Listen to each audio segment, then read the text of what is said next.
Hello and welcome to this CNBC Africa special. I'm Chris Bishop. Now today we have on the line a man by the name of Donald Kaberuka, a name that's in Africa is synonymous with finance, economics and investment. He is currently the chairman of Southbridge, a Pan-African financial and investment company, but he's had an illustrious career as the finance minister of Rwanda and also the head of the African Development Bank. Thank you very much, Mr. Kaberuka, for joining us. What was the decision in the end to finally leave public service and go into private business where you are now in investment? Thank you, Chris. I don't think I'm out of public service, really. Yeah, I think in my previous functions as head of the African Development Bank, my task was to attract resources into Africa's development. I'm still doing the same, only from a different perspective. So I still think I'm doing public service, only from the angle of private capital. But I'm still quite involved in what you call development. Because at the end of the day, what will develop our continent is the ability to tap into global trade and the capital markets. Just give us an idea of exactly the kind of investment climate in the continent at the moment. Confidence around the world, business confidence is falling. A lot of people are not quite sure what's going on at the moment. How are you reading it? So, of course, we're dealing with a major shock, once in a century type of shock. And this is not about rich countries or poor countries or emerging markets. The entire global economy is under the impact of COVID-19. As far as Africa is concerned, we are probably going to see the first major recession in 35 years. You know, Africa turned the corner at the turn of the millennium. Real per capita economic growth was for the first time positive. The African countries were for the first time registering economic growth above demographics. Now, there is a real possibility this time that it will go back 30 years. So that is the major risk. Now, but this continent has resilience. We recovered from the impact of the global financial crisis, from Ebola. So I believe the situation will be different from country to country, depending on the way we deal with the pandemics, with the ability to craft economic policies to ensure we safeguard the achievements of the last 30 years. How depressing is it almost for you as someone who's spent your life trying to build up this continent and try to build this continent, to see the damage that's been done in the last few months? No, I think planning is about anticipating external shocks as well. These things do happen. No one anticipated the global financial crisis of 2008. And so with this COVID-19, I think the difference between 2008 now is that at the time, the majority of our countries had significant shock absorbers to deal with the external shock. The reserves were comfortable. The domestic balances were quite solid. These were weakened by the impact of the crisis itself. Now, this time around is different. The shock absorbers are weaker. And that's why I salute the first measures taken by the G20 and international organizations to strengthen the balance of payments of many of our countries and give them fiscal space to deal with this pandemic. This is not because African countries have performed poorly. It is not because of bad economic policies. It is an externally generated shock, which require international cooperation for resolution. Let's take it right back to the beginning now. I just want to talk a little bit about you, the man, and what makes you tick. Right back to Buyumba in Rwanda, where you were born. Just give us an idea of your parents and your upbringing in Rwanda in the 1950s. Oh, like many Rwandans of my generation, the history is quite simple. Many of us had to leave our country and live over 30 years as refugees in neighboring countries. So it's not my story, it's the story of hundreds of thousands of Rwandans. And I think it was an early lesson in what bad political governance means in Africa. And that obviously cannot but influence your vision of what Africa should be. In other words, a continent that is stable, that is well governed, to give its people a chance to contribute to its development. So it is not my story, it is the story of thousands of hundreds of Rwandans of my generation. Now, when you were a young man, you went off to university in Tanzania, in Dar es Salaam, in the 1970s. That must have been quite an exciting time for a young man of Africa there. You know, there were all kinds of people from the liberation movement around in Dar es Salaam in those days. Sort of like revolution was in the air in the 70s in Southern Africa. What effect did that have on you? That university in the 70s was literally the intellectual mecca of Africa. Many people from different parts of the world, many luminaries in Africa converged in that university. It was intellectually vibrant, it was exciting, and I think that as a young man, I could not but be part of that intellectual vigor. And I must say it has influenced my thinking around the world. I subsequently went up to the UK to pursue my studies. But what I learned in Dar was quite significant in my intellectual upbringing. Were there any leading lights that you encountered there when you were at university really had a big influence on you and the trajectory of your life? Many of us were influenced by Walter Rodney's book, How Europe Underdeveloped Africa. It was like a must read for every student. It was an amazing book. And then there were many other people from all parts of Africa, from Southern Africa, Eastern Africa, West Africa, almost converging around those ideas of how the economic emancipation and political liberation of our continent would look like. And I must say that Walter Rodney's book, How Europe Underdeveloped Africa, was, for many of us, a very influential reading. And then fast forward, you went away, you built yourself a career as an economist, you studied in Glasgow and various other places. But there came the moment then when you were asked to become a finance minister in the country of your birth. Just tell us a little bit about how that moment came around. I'll go back to what I told you earlier. It is not simply my story. Many Rwandans of my generation had gone in exile as young children.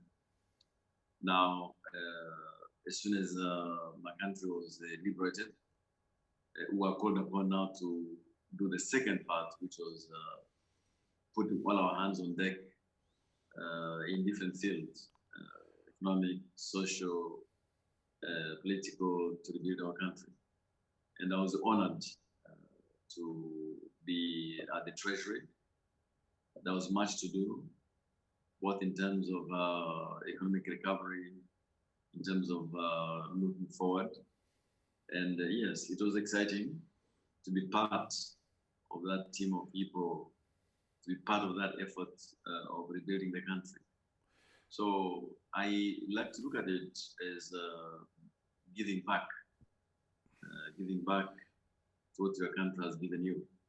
Just give us a taste of what those early days were like, because you were virtually starting from scratch there in the mid-90s or in the 90s in Rwanda. A lot of people have compared it to Germany in 1945, but you could argue that you virtually had very, very little indeed to work with. No, Rwanda of 1994 was Rwanda of 1994. You can't compare to Germany or Japan or other countries. It has its own specificities. Yes, the initial conditions were tough. But you know, one of the things we have learned in economic history is that it does not matter how bad the initial conditions are. If the people are determined to turn things around, if there's leadership and people work together, the initial conditions are a critical factor, but they're not a decisive one. There are countries where the initial conditions are actually quite bright, but who have not done as well. And there are others where initial conditions were looked dire, but who have moved along around the world.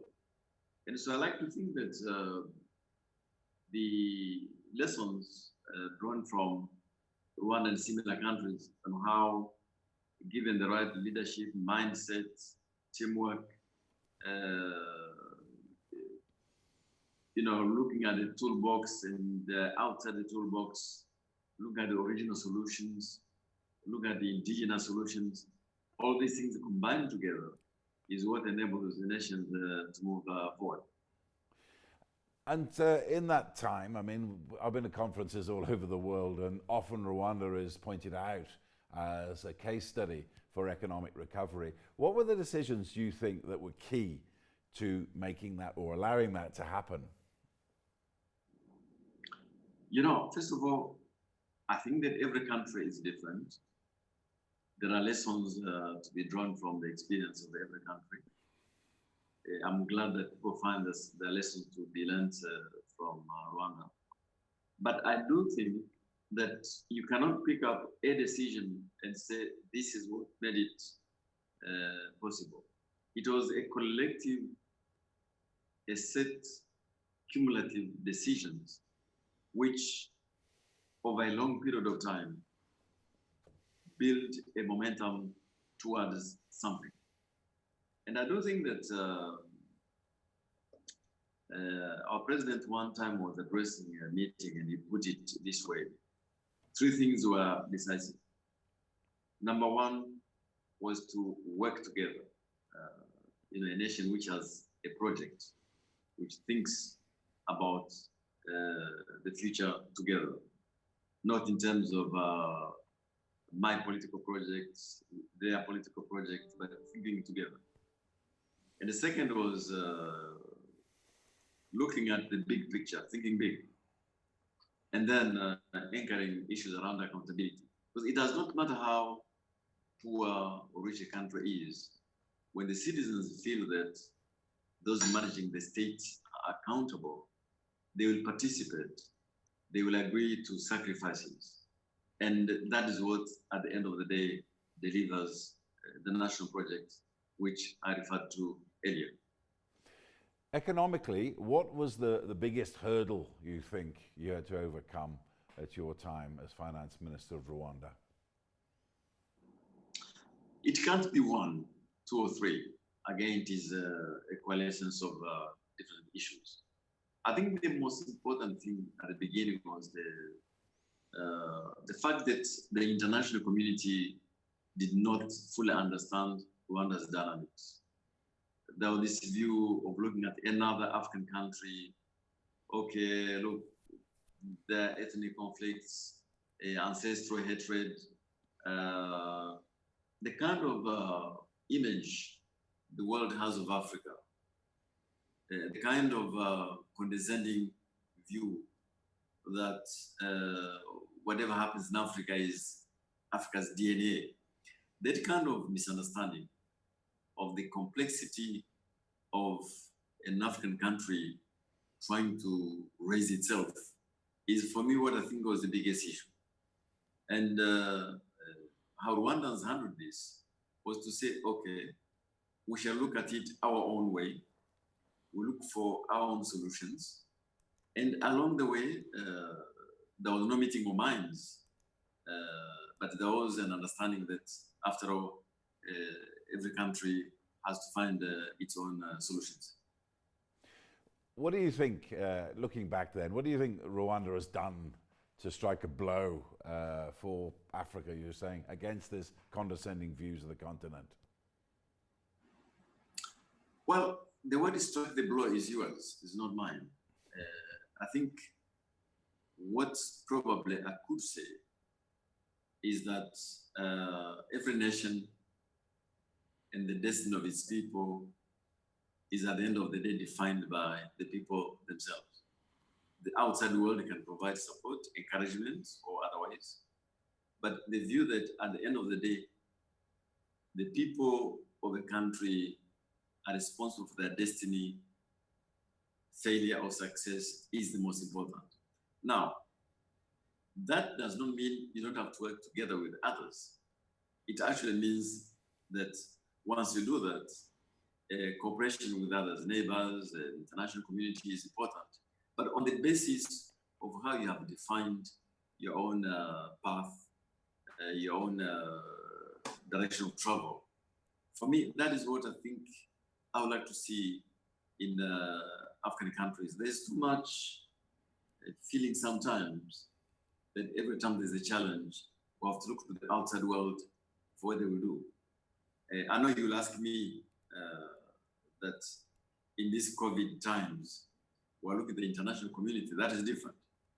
The issue now is that it's a global shock, not a domestically generated crisis. So I do think that outside the global shocks, the issue is the people of every country, economically, socially, politically, have to assume their destiny. And African countries working together, obviously, is the youngest continent at the moment. It can be done. And you as the COVID-19 special envoy to the AU, what are your hopes for the continent in terms of getting, as it's a world problem, getting out of this the clutches of this pandemic economically? So look, we're facing a major crisis. However, I must put this into context. Context one is that each time there is a global crisis of this nature, a conclusion is quickly reached that Africa will be the continent mostly to suffer. It was the case during Ebola, during the global financial crisis. But this continent showed resilience. In this case, I think the window of opportunity we had has been well used by our governments in terms of preparing with the little means available for COVID.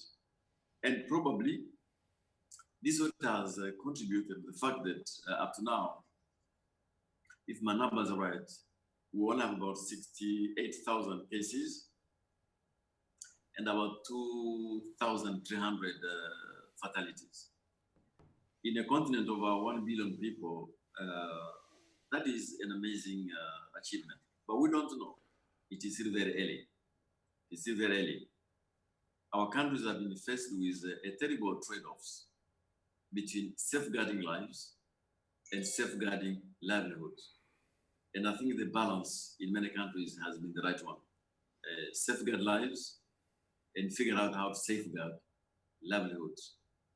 Now, the impact is still being evaluated, both from a pandemic perspective, what the recovery economic will mean, and how we safeguard the achievements of the last 35 years. The numbers I'm looking at indicate that economic growth will decline to minus territory, between -3 and -6. And that would mean probably a loss of $40 billion to $70 billion per year. It is a major shock to the system. But I think working together, we can probably overcome this. And as envoys, what we're doing, we're trying to coordinate the international response from the G20, from the international financial organizations to supplement what our own countries are doing. There are a number of proposals on the table. There are some initial decisions which have been taken, which are helpful. And we're continuing our work to ensure that there is additionality, there is speed, there is flexibility commensurate with the magnitude of this crisis. Well, thank you very much indeed for sharing your thoughts with us live there. That was Donald Kaberuka, who's the chairman of the Pan-African Financial Investment Company Southbridge, the former finance minister of Rwanda and the former head of the African Development Bank. I'm afraid that's all we've got time for on this CNBC Africa special. From myself, Chris Bishop, and the team, it's goodbye.